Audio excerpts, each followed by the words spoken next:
المكتب التعاوني للدعوة والإرشاد وتوعية الجاليات بأبها.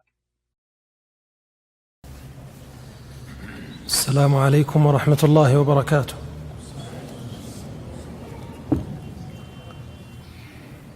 الحمد لله حمدا كثيرا طيبا مباركا فيه كما يحب ربنا ويرضى، وأشهد أن لا إله إلا الله وحده لا شريك له، وأشهد أن محمدا عبد الله ورسوله أرسله بالهدى ودين الحق ليظهره على الدين كله، وكفى بالله شهيدا. في هذه الليلة الجميلة من ليالي أبها البهية، في هذه الأجواء الطيبة، قدمت إليكم من العاصمة، من عاصمة المملكة العربية السعودية، بلادنا الحبيبة، من عاصمتنا الحبيبة إلى هذه المدينة التي هي مصيف بلادنا بأجوائها وبكرم رجالها، فأحيي الجميع على حضورهم معنا هذه الليلة، وأسأل الله سبحانه وتعالى أن يجعل اجتماعنا اجتماع خير وبركة وعلم وهدى وصلاح، وأن ينفعنا بما نقول وبما نسمع. أيها الإخوة، عندما يكون المرء في نعمة فإنه يسأل الله سبحانه وتعالى ثباتها وبقاءها، ولا تدوم النعم ولا تثبت إلا بالشكر. قال سبحانه: لئن شكرتم لأزيدنكم ولئن كفرتم إن عذابي لشديد. وكما سمعتم في عنوان هذا اللقاء، وهو وجوب لزوم جماعة المسلمين وإمامهم. وهذا الموضوع عندما يطرق ليس المقصود منه أن الناس انتشر فيهم هذا الأمر وخالفوا هذا التوجيه، وإنما هو كما هو منهج أهل السنة والجماعة أنهم يقررون هذا الأمر باستمرار. ولذلك هذا الأمر نجده في كتب العقيدة، فكتب عقيدة أهل السنة والجماعة يؤكدون على هذا الأمر ويكررونه ويعلمونه الناس ليستقر في نفوسهم، ويعملون به ويتذاكرونه فيما بينهم، لأنه من النعم التي يجب على الناس أن يتذكروها وأن يعملوا بها، ولأنه قبل ذلك من مهمات عقيدة أهل السنة والجماعة. والنبي صلى الله عليه وسلم الذي وصفه ربه جل وعلا بقوله: لقد جاءكم رسول من أنفسكم عزيز عليه ما عنتم حريص عليكم بالمؤمنين رؤوف رحيم، أوصى أمته كما في حديث العرباض بن سارية رضي الله عنه في قوله: وعظنا رسول الله صلى الله عليه وسلم موعظة وجلت منها القلوب وذرفت منها العيون، فقلنا: يا رسول الله كأنها موعظة مودع فأوصنا. قال: أوصيكم بتقوى الله والسمع والطاعة، وإن تأمر عليكم عبد فإنه من يعش منكم فسيرى اختلافا كثيرا، فعليكم بسنتي وسنة الخلفاء الراشدين المهديين من بعدي، تمسكوا بها وعضوا عليها بالنواجذ، وإياكم ومحدثات الأمور. وحينما نتكلم عن هذا المنهاج وهذه العقيدة يتذكر المسلم ما مر عبر تاريخ المسلمين عندما وقعت المخالفة لهذه القاعدة ولهذا المنهاج النبوي. وقبل ذلك هو أمر من الله عز وجل بالاجتماع وعدم الفرقة وذم من سبقنا ممن وقعت بينهم هذه الفرقة. قال سبحانه: ولا تكونوا كالذين تفرقوا واختلفوا من بعد ما جاءتهم البينات إن الذين فرقوا دينهم وكانوا شيعا لست منهم في شيء إنما أمرهم إلى الله. والشريعة حينما جاءت شاملة صالحة لكل زمان ومكان.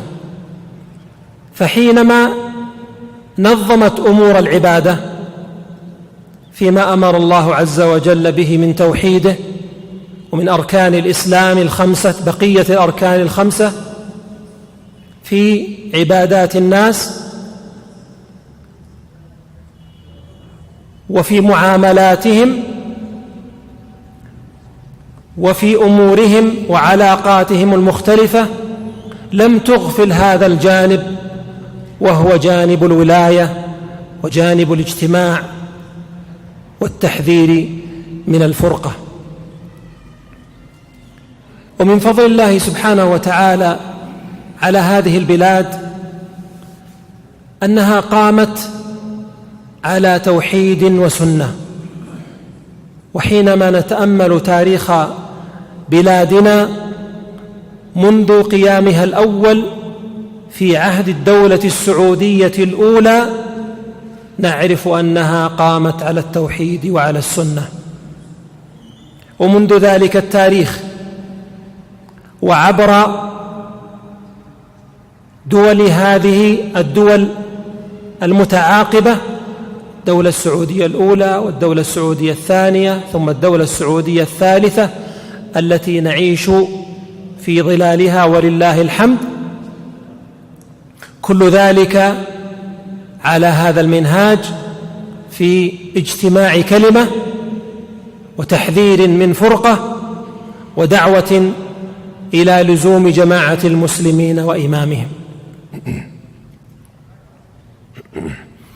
وقد كانوا قبل ذلك وعبر تاريخهم إنما هم أهل فرقة وأهل اختلاف، فجمع الله سبحانه وتعالى الناس، جمعهم على التوحيد فتوحدت قلوبهم وتوحدت أجسامهم وتوحد دينهم، فكان هذا الاجتماع وكان هذه اللحمة التي نحسد عليها ممن حولنا، وذلك فضل الله يؤتيه من يشاء.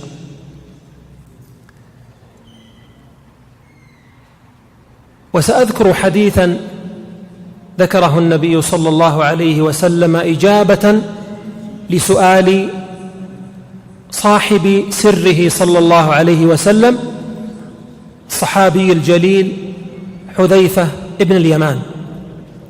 قال رضي الله عنه: كان الناس يسألون رسول الله صلى الله عليه وسلم عن الخير، وكنت أسأله عن الشر مخافة أن يدركني،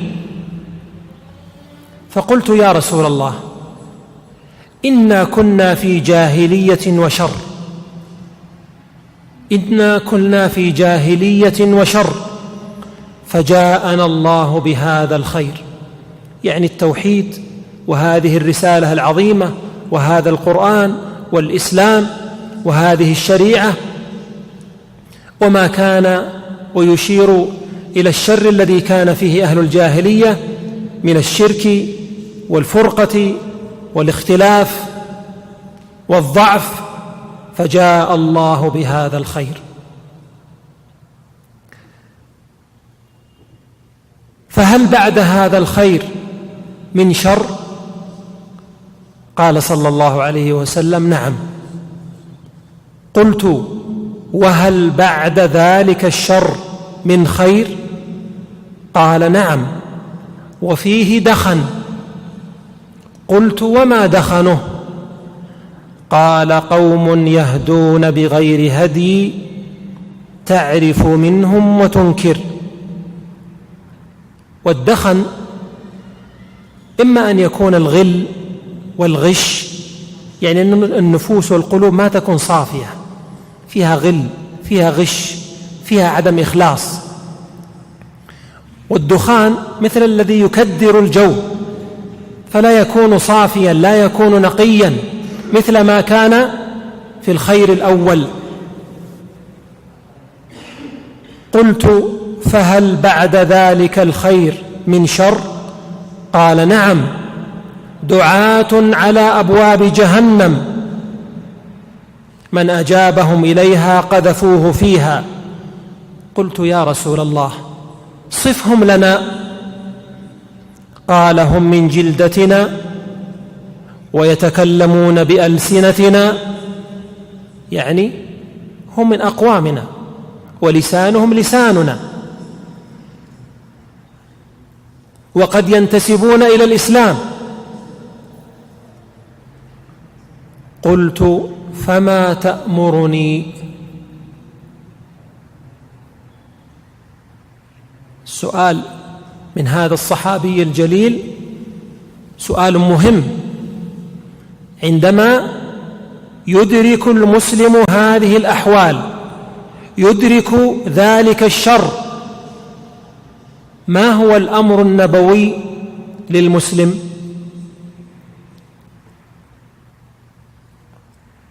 والواجب على المسلم أن يستجيب لله ولرسوله. قال: تلزم جماعة المسلمين وإمامهم. هذه الفتن التي تحصل والفرقة، أمر النبي صلى الله عليه وسلم بهذا الأمر الكريم وهذا التوجيه النبوي. قال: تلزم جماعة المسلمين وإمامهم.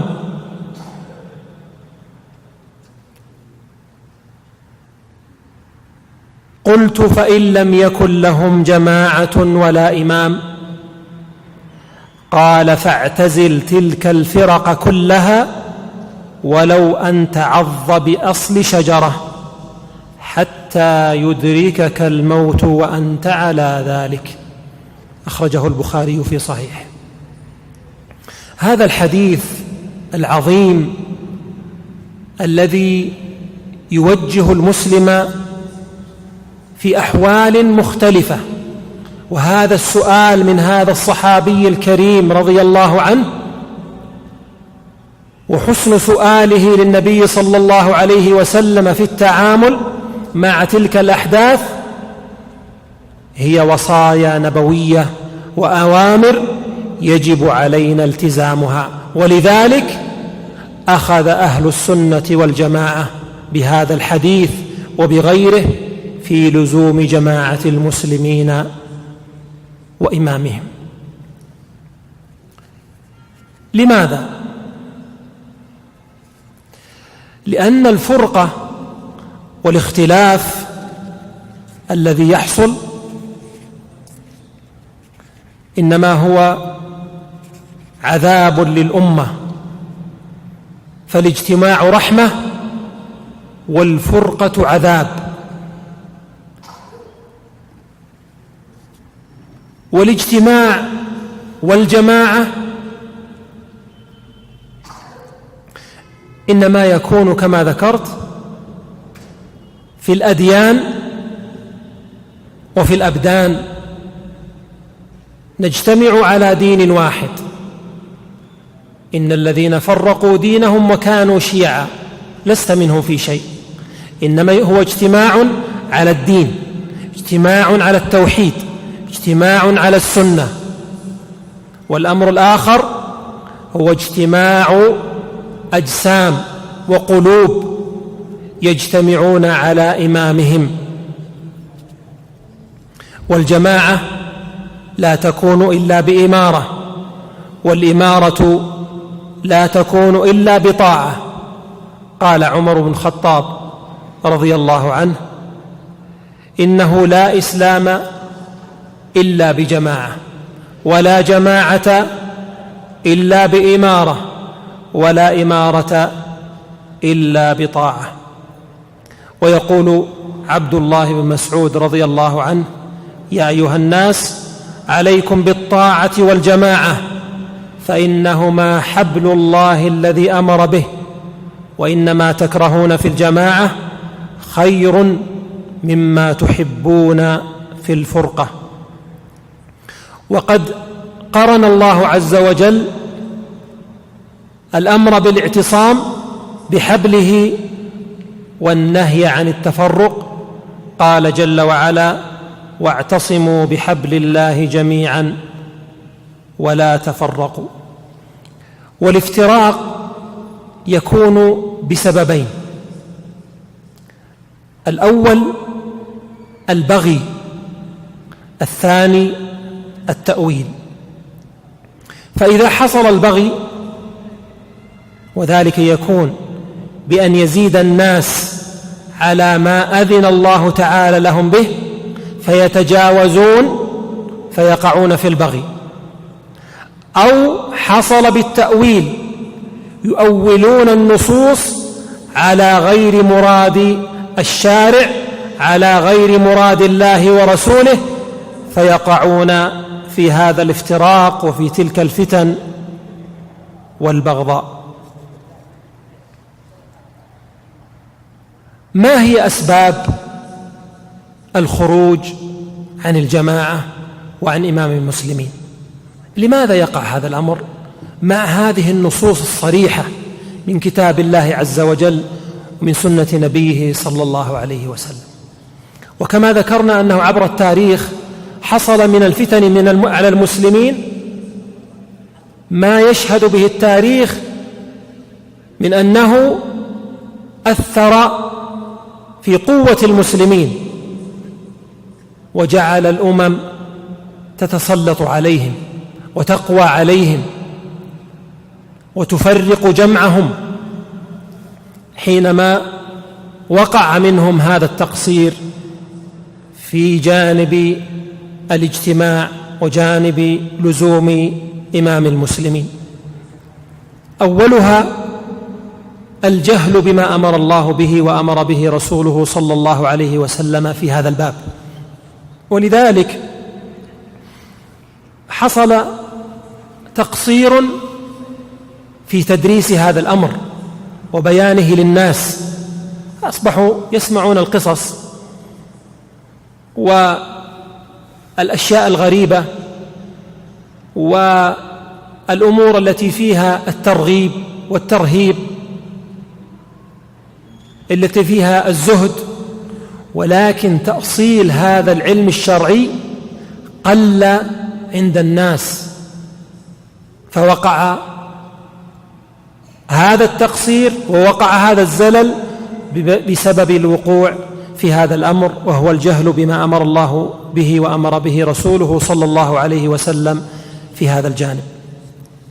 أيضا من الأمور تصدر من هو ليس أهل أن يتصدر فيتكلم في هذه المسائل. ولذلك ترون عندما حصلت الفتن عبر التاريخ والتاريخ القريب في البلدان التي حولنا أو ما وقع في بلادنا من الغلاة ممن فجروا وقتلوا واستباحوا الدماء واستباحوا الأنفس المعصومة، إنما ذلك بسبب أن من تصدر لبيان الحق في هذا الأمر ليس أهلا أن يتصدر وليس أهلا أن يؤخذ عنه العلم. والله سبحانه وتعالى قد أمر عباده بقوله: وإذا جاءهم أمر من الأمن أو الخوف أذاعوا به ولو ردوه إلى الرسول وإلى أولي الأمر منهم لعلمه الذين يستنبطونه منهم. ثم ماذا قال؟ ولولا فضل الله عليكم ورحمته لاتبعتم الشيطان إلا قليلا. فمن لم يأخذ بهذا المنهاج هو متبع للشيطان. منها أيضا عدم معرفة المآلات التي ستؤول إليها هذه الآراء وتلك الفتاوى المزعومة، فيريد أن ينكر منكرا فيقع في منكر أعظم منه إن كان هناك منكر، وهو يظن أنه يصلح وهو يفسد. وإذا قيل لهم لا تفسدوا في الأرض قالوا إنما نحن مصلحون، ألا إنهم هم المفسدون ولكن لا يشعرون. حينما يتكلم العالم الراسخ في العلم فإنما يتكلم بعلم، وحينما يسكت العالم الراسخ في العلم فإنما هو يسكت بعلم، لأن ليس كل ما يعلم يقال، ولا كل ما يقال في كل حال، وليس ما يقال في كل حال يقال لأي إنسان، أو أن يكون هذا المقال قد حان وقته وحضر أهله، وهذا لا يعرفها إلا أهل الرسوخ في العلم. فجروا على المسلمين من الويلات ما نراه ونشاهده في من حولنا ممن ابتلوا بهذا الأمر، ممن وقعت عندهم تلك الفتن في بلادهم مما يسمونه بالربيع، وهم إلى يومهم هذا قد اختلفوا وتفرقوا، استبيحت الدماء، استبيحت الأعراض، استبيحت الأموال،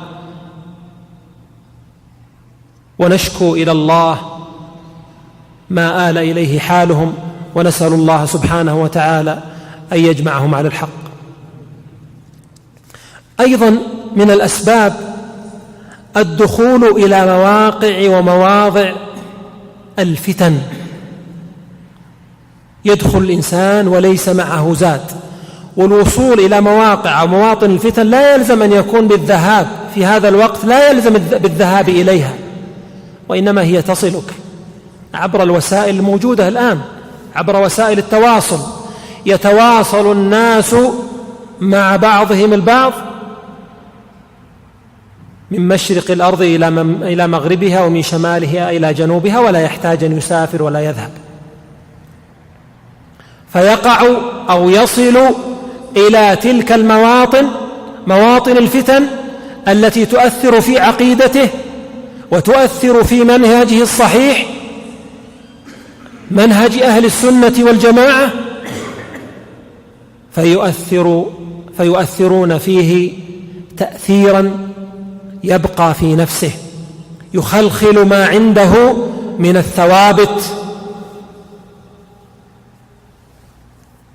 حينما يسمع لأهل البدع فيشككونه، بل ويزهدونه في علماء بلده الذين ولله الحمد شهد لهم القاصي والداني برسوخهم في العلم، وهذا من فضل الله على هذه البلاد. أيضا من أسباب وقوع الخروج على أئمة المسلمين وعلى جماعتهم تضخيم الأخطاء والمبالغة في توصيفها ونقل الإشاعات وتداولها، ولوسائل التواصل حظ وافر من هذا الأمر. كل إنسان في هذا الوقت أصبح محللا سياسيا، فيجلس في المجلس ويخبرك عن أحوال السياسة في العالم وما يقع في البلد، ويتلقف من ها هنا ومن ها هنا من يريدون شرا بهذه البلاد، فيضخمون ما يسمعون ثم يتناقلونه ثم يظهرون الغيرة على دين الله، زعموا وإنكار المنكر فيقعون في المحذور. النبي صلى الله عليه وسلم عندما أمر بالصبر هل قال أنه يصبر على من لا يرى منه خطأ ولا يقع منه تقصير؟ إنه من يعش منكم فسيرى اختلافا كثيرا.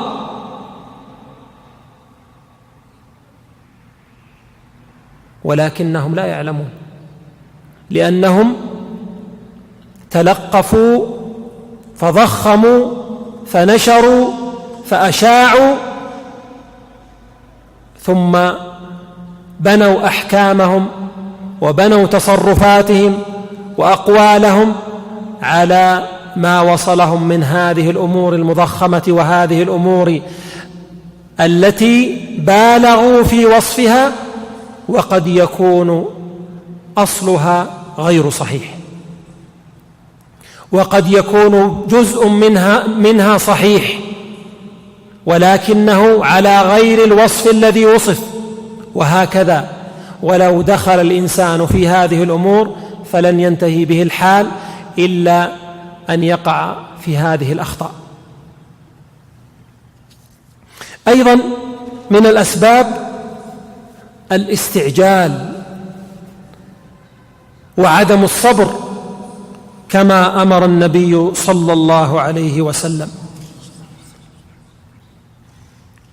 أيضا من الأسباب، والاستعجال هذا يكون من باب الغيرة، هو لن يصبر، هو يريد أن يغير كما يزعم، يرى خطأ فيريد أن يغير هذا الخطأ بما يريده هو بالوسيلة التي يراها، ولكنه في حقيقة الأمر ليس الأمر إليه، بل إن الله سبحانه وتعالى أمر نبيه صلى الله عليه وسلم بالصبر على المشركين. قال سبحانه: فاصبر إن وعد الله حق ولا يستخفنك الذين لا يوقنون. وها هنا فائدة، عندما قال الله لنبيه فاصبر، يعني يا محمد صلى الله عليه وسلم، إن وعد الله حق، أكد الله سبحانه وتعالى أن وعده حق لا مرية في ذلك، وهو قائم. ولكن ما يحصل من أولئك المشركين في استثارة النبي صلى الله عليه وسلم، ماذا يعمل؟ أمره ربه بقوله: ولا يستخفنك الذين لا يوقنون، يعني احذر أن يجعلك أولئك لردة هذا الفعل أن تكون خفيفا مستعجلا فيما تقدمه وتبينه وتتخذه من عمل. فاصبر إن وعد الله حق ولا يستخفنك الذين لا يوقنون. فكان النبي صلى الله عليه وسلم على أمر ربه عز وجل. فاصبر كما صبر أولو العزم من الرسل ولا تستعجل لهم. وقد كان النبي يأتي يوم القيامة، يأتي النبي كم معه؟ ومعه الرهط ومعه الرهيط، ويأتي النبي وليس معه أحد. ليس عليك هداهم ولكن الله يهدي من يشاء. لكن هذا المستعجل الذي لم يهتدي بهدي القرآن ولا هدي السنة، وإنما ما أشرب من هواه، وقع فيما وقع فيه، ولم يعلم أنه من قام على ولاة أمر المسلمين وخرج عليهم وفرق جمعهم أن تكون لهم دولة أو تقوم لهم قائمة. أيضا من الأسباب خوض الإنسان فيما لا يعنيه.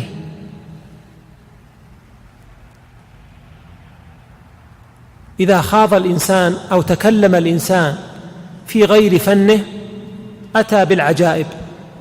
وكما ذكرت لكم الناس في هذا الوقت كل منهم أصبح محللا سياسيا يحلل الأحوال السياسية وهو لا يعرف خفاياها ولا يعرف علمها ولا المقصود بهذا، وإذا تكلم بهذا ما يراد به، وإنما هو يظن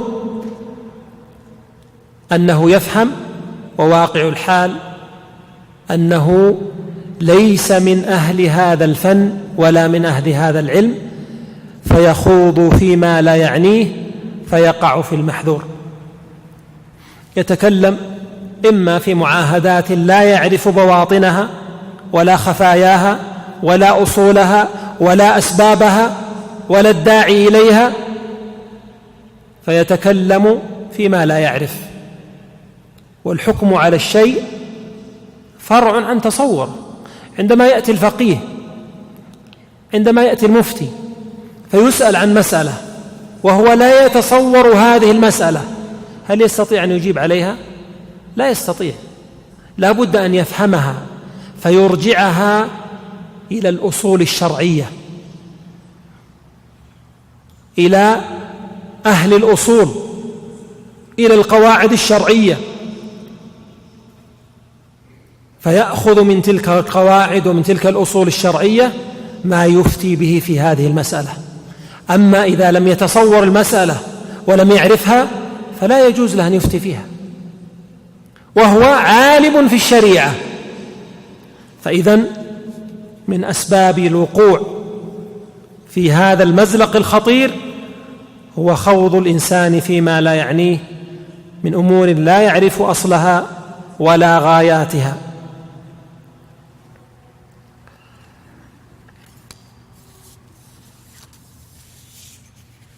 حينما يجتمع أهل الإسلام ويلزمون جماعة المسلمين وإمامهم، فهل لهذا آثار حميدة على الإنسان وعلى المجتمع وعلى الدولة وعلى سمعة الإسلام والمسلمين؟ لا شك أن لزوم جماعة المسلمين وإمامهم لا شك أنه له من الفوائد العظيمة التي نذكر بعضا أو جزءا منها لما يسعفنا به الوقت أو نتمكن فيه خلال الوقت. أولها نزول الرحمة عليهم. قال ابن عباس رضي الله عنهما في قول الله عز وجل: ولا يزالون مختلفين إلا من رحم ربك. قال رضي الله عنه: هما فريقان، فريق يرحم فلا يختلف، وفريق لا يرحم فيختلف. ولا يزالون مختلفين إلا من رحم ربك. فالمرحوم هو الذي لا يختلف، لا يتفرق، يجتمع، هو جزء من هذه الجماعة، هو ملازم لها، هو ملازم لإمام المسلمين. أما من لم يرد الله رحمته فهو الذي سيقع في الفرقة. وفي المسند يقول النبي صلى الله عليه وسلم في مسند الإمام أحمد، يقول النبي صلى الله عليه وسلم: الجماعة رحمة والفرقة عذاب. الجماعة رحمة والفرقة عذاب. أيضا من الفوائد أو من المزايا أنها الفرقة الناجية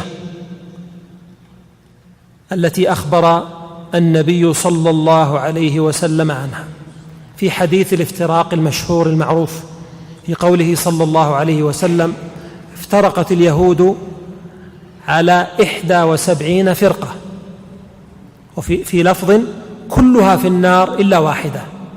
وافترقت النصارى على 72 فرقة كلها في النار إلا واحدة. وستفترق، وأن هذه الأمة ستفترق على 73 فرقة كلها في النار إلا واحدة. قيل ومن هي يا رسول الله؟ قال من كان على مثل ما أنا عليه اليوم وأصحابي، وفي رواية هي الجماعة. وقول النبي صلى الله عليه وسلم: نعم بلا شك لا تزال طائفة من أمتي هي منصورة وهي موجودة، ونرجو أن نكون منها. الفرق لا تستعجل، خلنا إن شاء الله. فحينما تقع أو يرد ذكر هذه الفرق فالواجب على المسلم أن يحذر. النبي صلى الله عليه وسلم أخبر عن الأمم السابقة وما وقع فيها، وأن هذه الأمة سيقع فيها ما وقع في الأمم السابقة، وأنها ستفترق إلى 73 فرقة كلها في النار إلا واحدة. وصف هذه الجماعة لأجل أن نقول تلك أو تلك. قال من كان مثل ما أنا عليه اليوم وأصحابي، يعني من اقتفى أثر النبي صلى الله عليه وسلم وسار على منهاجه، وهو ما كان عليه السلف الصالح، ونرجو أن نكون منهم. أما تسميتهم تلك الفرقة من هذه وتلك الفرقة من هذه، العلماء تكلموا إما أن يجبلوا فيذكروا الفرق التي اشتهرت وانتشرت من فرق أهل البدع كالمعتزلة والجهمية وغيرهم، وهم أنواع، كما ذكر العلماء أن في قول النبي صلى الله عليه وسلم كلها في النار إلا واحدة لا يعني الخلود، وإنما منهم من يقع منه المكفر فيكون خالدا في النار، ومنها من يقع منه هذه البدعة، ومنها ما تكون بدعته مكفرة، وما تكون أدنى من ذلك فلا يقع في الكفر، وهكذا. والمقصد أن يلزم المسلم أمر النبي صلى الله عليه وسلم، وأن يحذر أشد الحذر، لأن النبي صلى الله عليه وسلم حذر أمته وأوصاهم، فهو عليه الصلاة والسلام ما مات إلا وقد بلغ الرسالة وأدى الأمانة ونصح الأمة، فجزاه الله عن الإسلام والمسلمين خير ما جزى نبي عن أمته صلى الله عليه وسلم. أيضا من الفوائد ومن النعم ومن الأجور أنها سبب لدخول الجنة وعلو المنزلة فيها. قال صلى الله عليه وسلم: من أراد بحبوحة الجنة فليلزم الجماعة. والبحبوحة هي أعلى الجنة وأوسطها.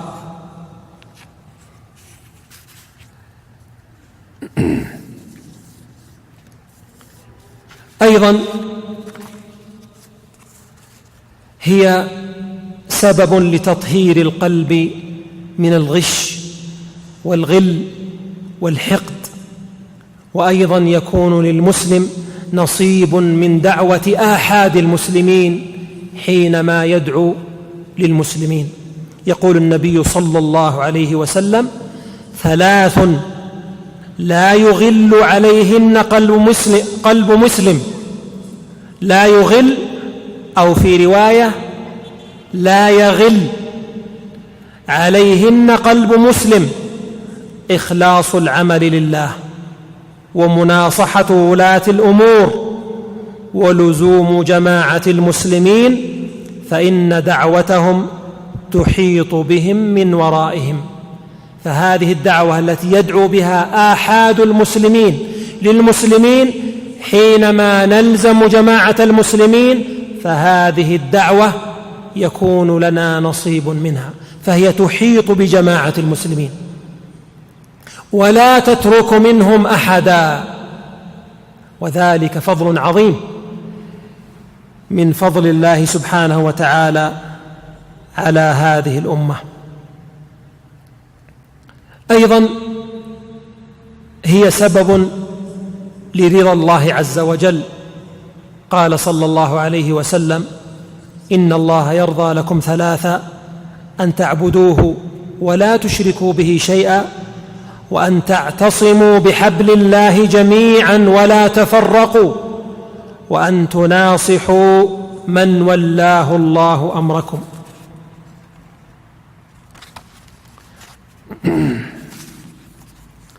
أيضا من فوائدها أنها سبب للعصمة من الفتن، كما مر معنا في حديث حذيفة ابن اليمان رضي الله عنه في قوله صلى الله عليه وسلم: دعاة على أبواب جهنم من أجابهم إليها قذفوه فيها. قلت: يا رسول الله صفهم لنا. قال: هم من جلدتنا ويتكلمون بألسنتنا. قلت: فما تأمرني إن أدركني ذلك؟ قال: تلزم جماعة المسلمين وإمامهم.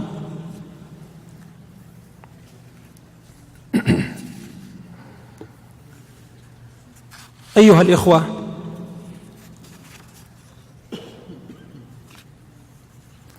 إن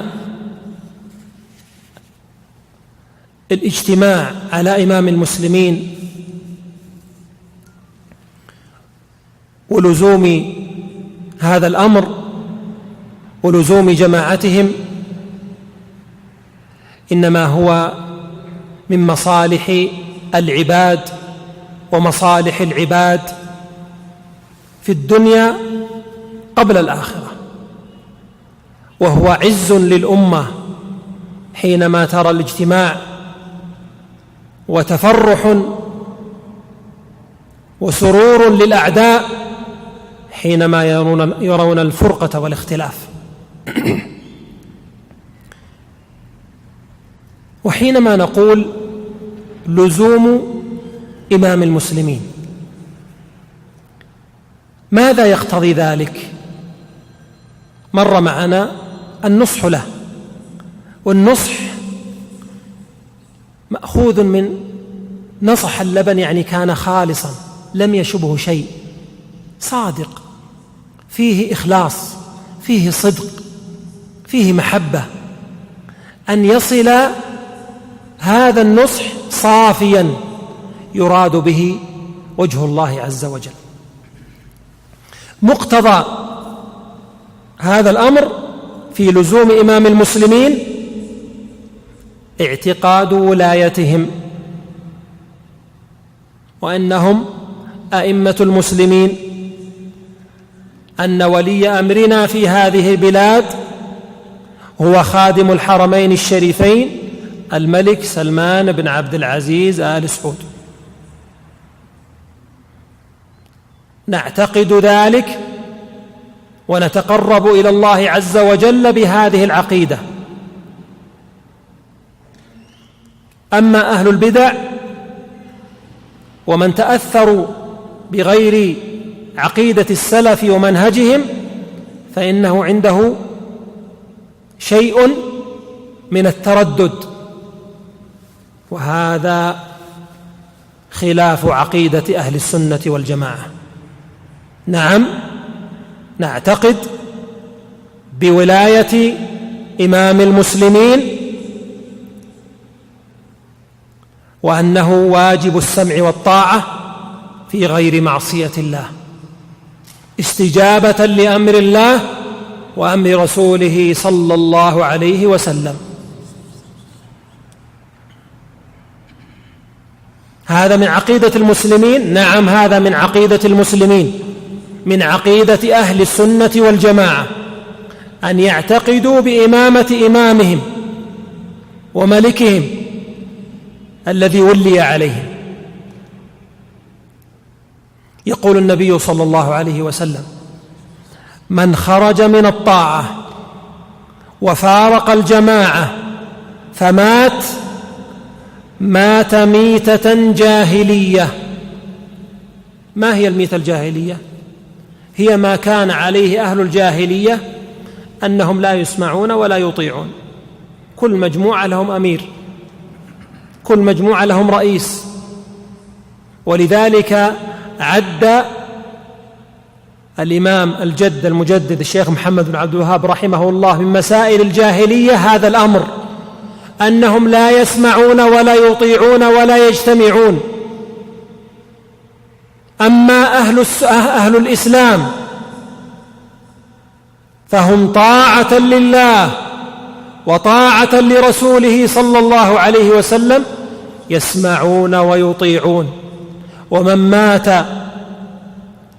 ومن خرج من الطاعة وفارق الجماعة فمات ميتة جاهلية، يعني على ما كان عليه أهل الجاهلية من أنهم يموتون على افتراق وعلى اختلاف.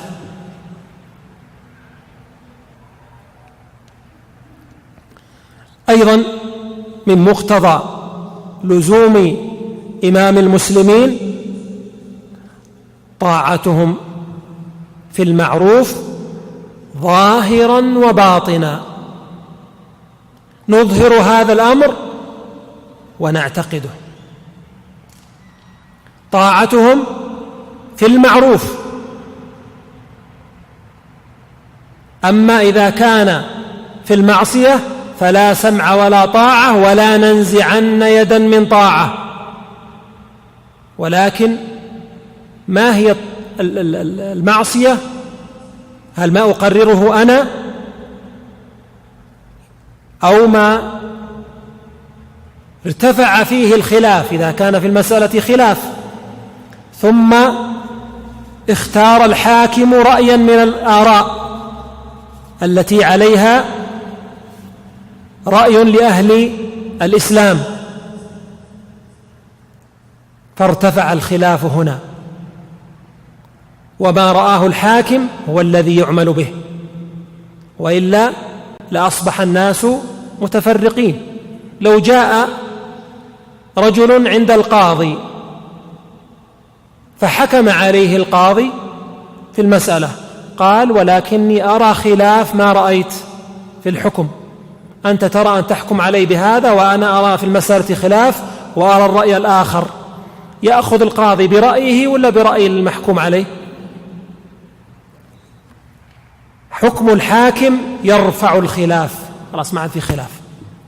فإذن الطاعة في المعروف، ولكن ليس كل ما يريده الإنسان أو كل ما يسمعه، وإنما ما يرى فيه إمام المسلمين مصلحة للمسلمين ويأخذ به، فهنا تكون السمع والطاعة. يقول الله عز وجل: يا أيها الذين آمنوا أطيعوا الله وأطيعوا الرسول وأولي الأمر منكم.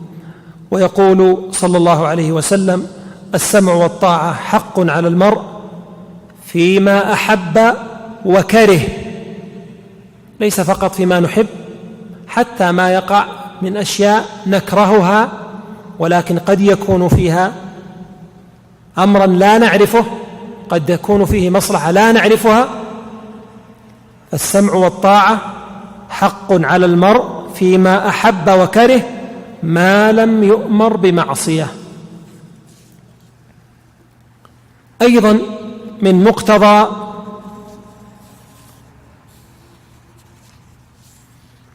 لزوم إمام المسلمين النصح وتبيين الحق بالأسلوب والطريقة المناسبة شرعا.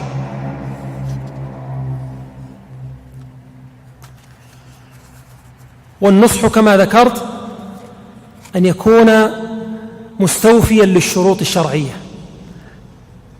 أولا معرفة هذا الأمر الذي سينصح به،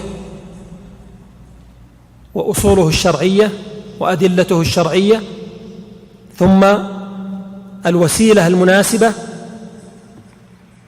الأسلوب المناسب، ثم الوسيلة أو الطريقة المناسبة إلى إيصاله. إن كان ممن يسمع منه فيوصل هذا الأمر، وإن كان ممن ليس مما يسمع منه فيوصله إلى من يرى أنه سيوصل هذا الأمر وهذا النصح إلى ولاة الأمر، وبيان الحق لهم بالطريقة الشرعية، أن لا يكون فيها تشهير ولا يكون فيها علانية، وإنما تكون سرا، لأن مقصده وغايته أن ينصح وليس غايته أن يفضح. فهو هنا كما تذكرون في المقتضى الأول قلنا أنها عبادة، قربة، عقيدة يعتقدها أن له ولي أمر يسمع ويطيع له، فهذا من كمالها أن تكون خالصة لله عز وجل وفق الضوابط الشرعية.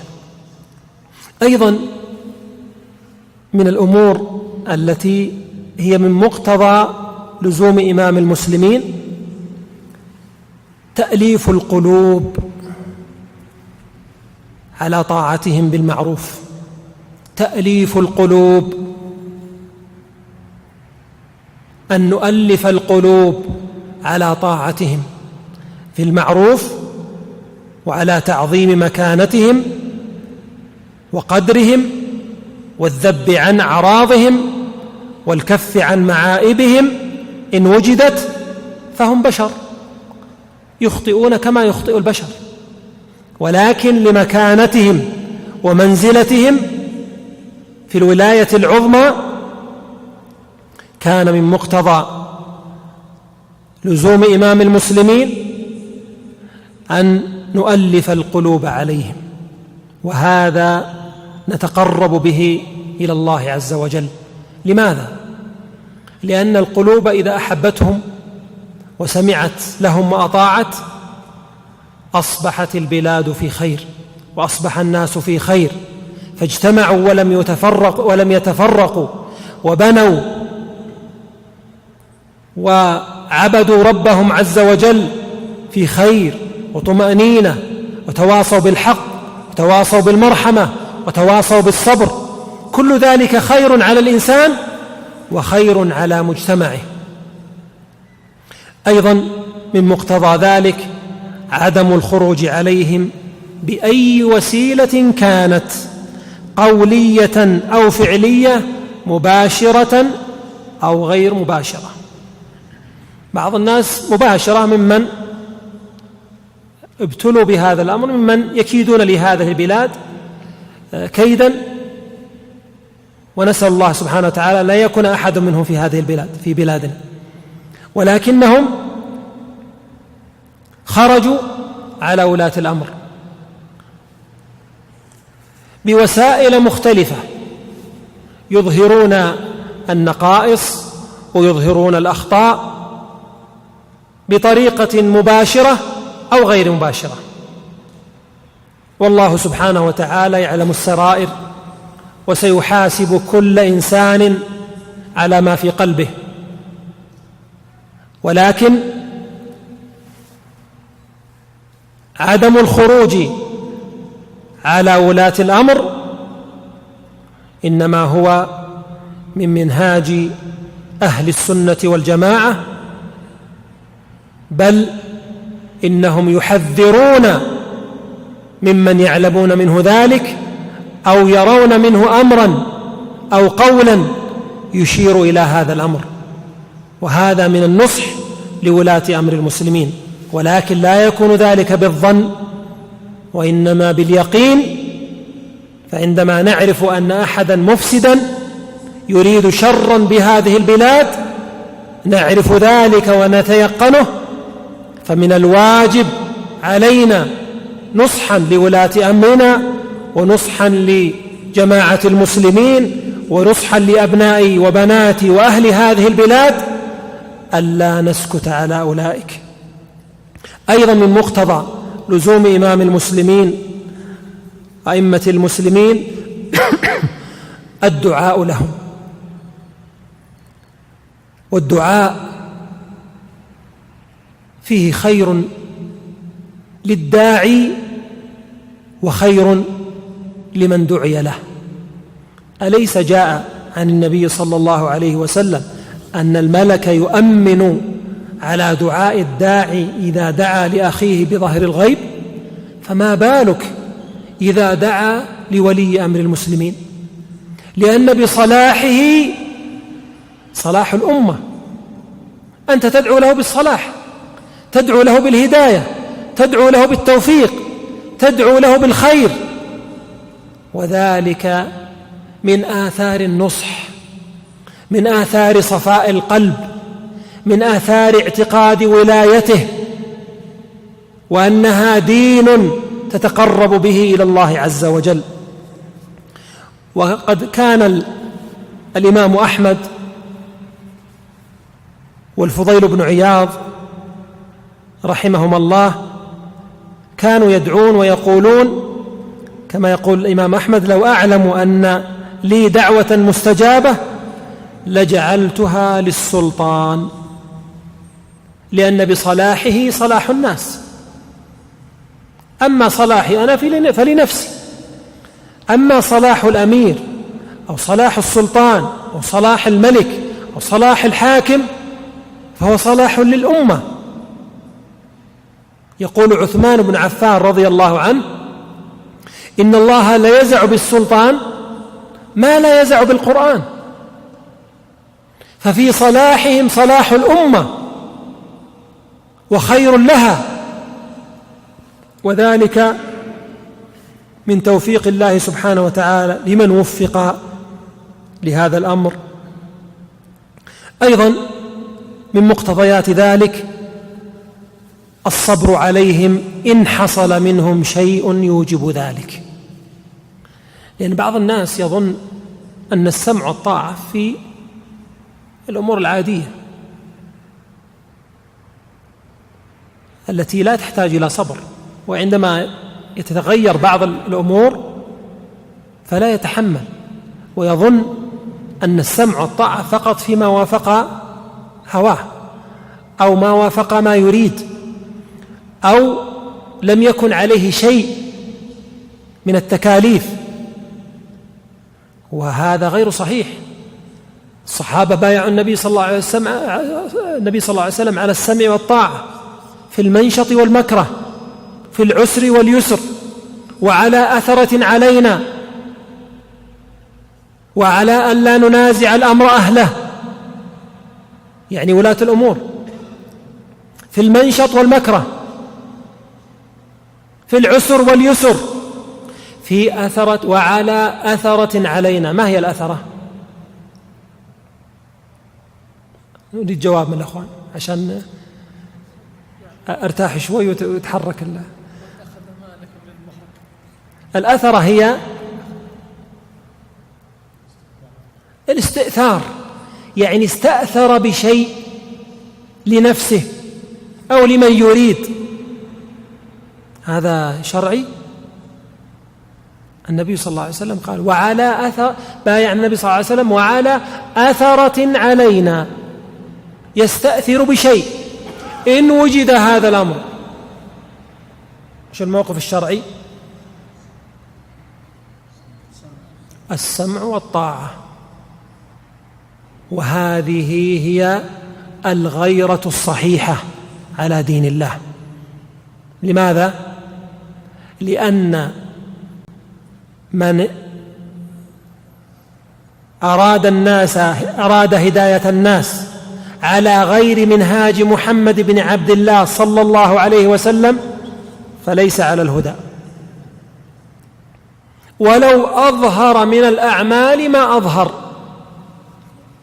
ونذكر حديث الخوارج: يحقر أحدكم صلاته عند صلاته وصيامه عند صيامه، وقراءته عند قراءته يمرقون من الإسلام كما يمرق السهم من الرمية. ليست العبرة بكثرة العبادة، العبرة هل أنا على منهاج محمد بن عبد الله صلى الله عليه وسلم أم لا؟ ولذلك أعمال الخوارج أكثر من أعمال الصحابة، والله سبحانه وتعالى يقول: الذي خلق الموت والحياة ليبلوكم أيكم أحسن عملا. قال العلماء: أخلصه وأصوبه، يعني يكون خالصا لله صوابا على منهاج محمد بن عبد الله. غير هذا ولو كان ظاهرا للناس أن فيه أثره، في شيء زائد علينا، في أمور تغيرت. الابتلاء هنا هل نصبر ونطيع لله أولا ولرسوله صلى الله عليه وسلم ثم لولاة أمرنا، ولا نأخذ الحماسة والغيرة غير الشرعية فيما يظهره أولئك من الحاقدين والحاسين أو ممن لبس عليهم ويظنون أن هذه هي الغيرة الإسلامية الصحيحة؟ لا. ولذلك كما ذكرت في بداية كلامي أن أهل السنة والجماعة أولوا هذا الأمر عناية خاصة فوضعوه في كتب العقيدة. تأذن تفضل. الحمد لله.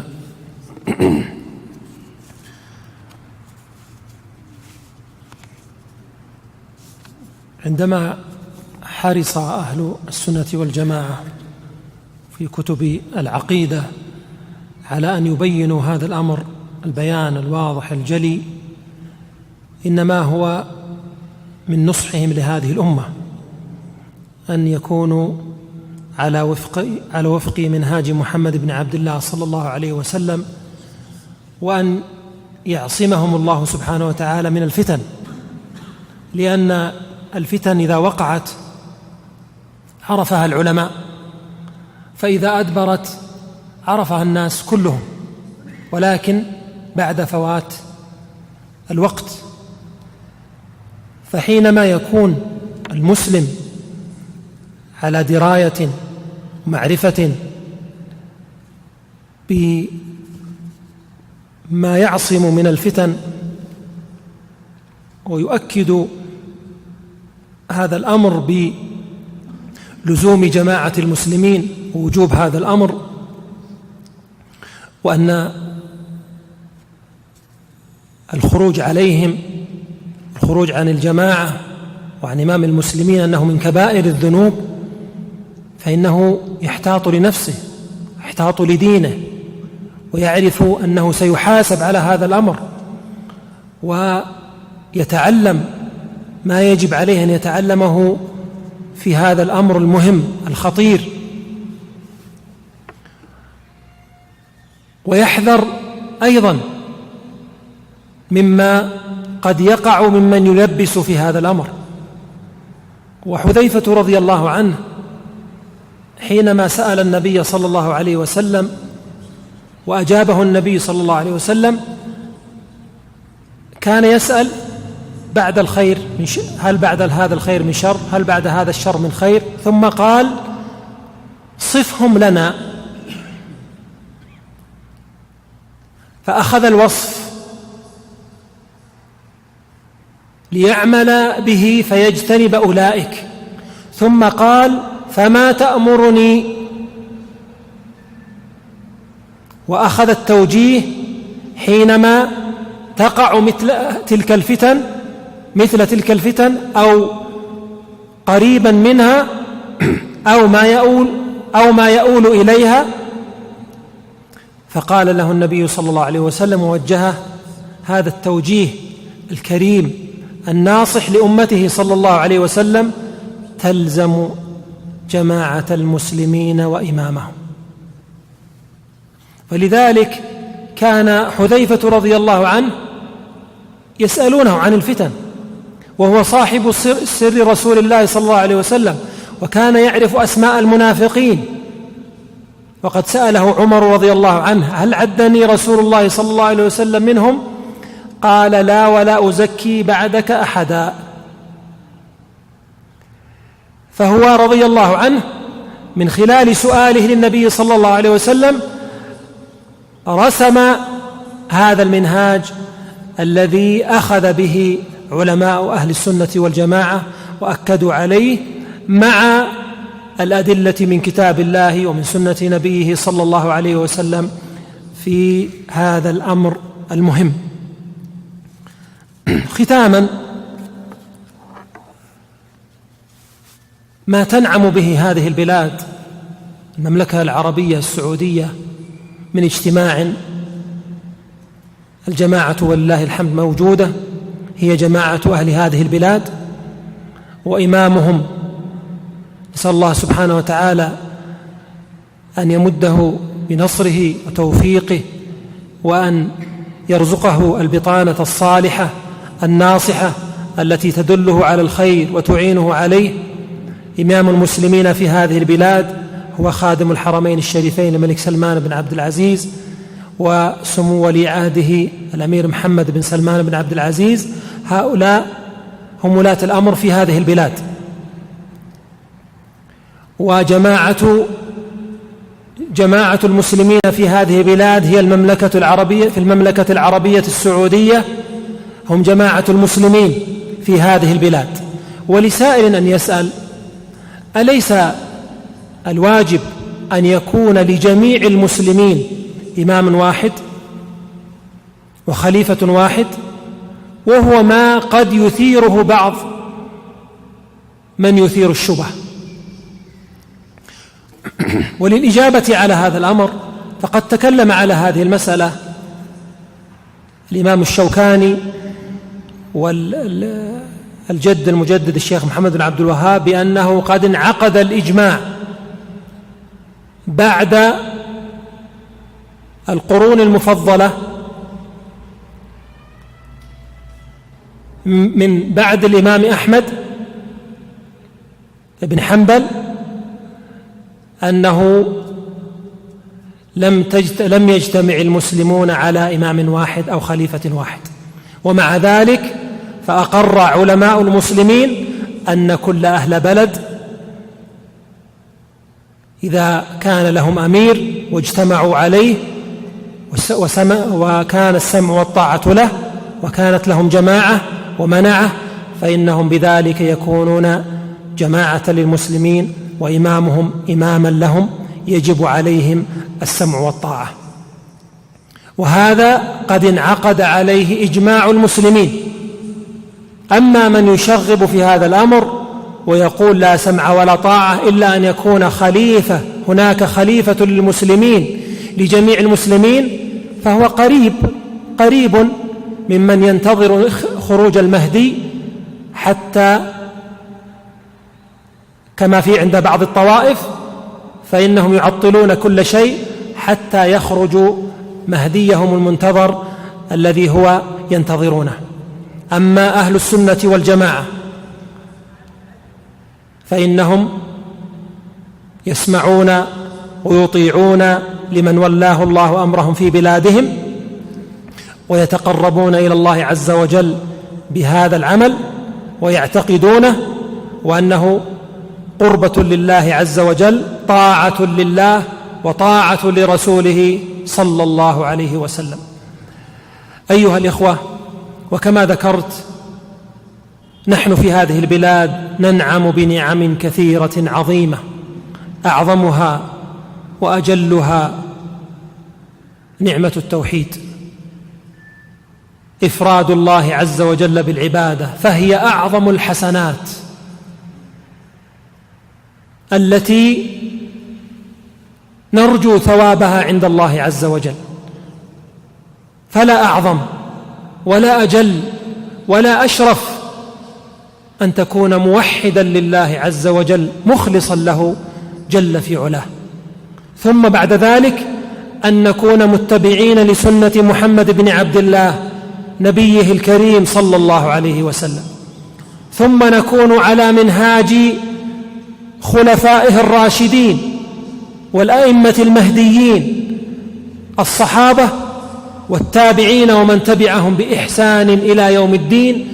وهذا ندعو به كما تسمعون من خطيب الجمعة وممن ندعو به في جميع دعواتنا، أن نكون على منهاج أولئك، أن نسير على الطريق المستقيم الذي هو صراط الله، صراط الذين أنعم الله عليهم من الصديقين من النبيين والصديقين والشهداء والصالحين، وحسن أولئك رفيقا.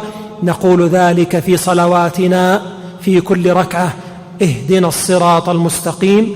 وهذا هو الصراط المستقيم الذي كان عليه نبيكم وصحابته الكرام والسلف الصالح.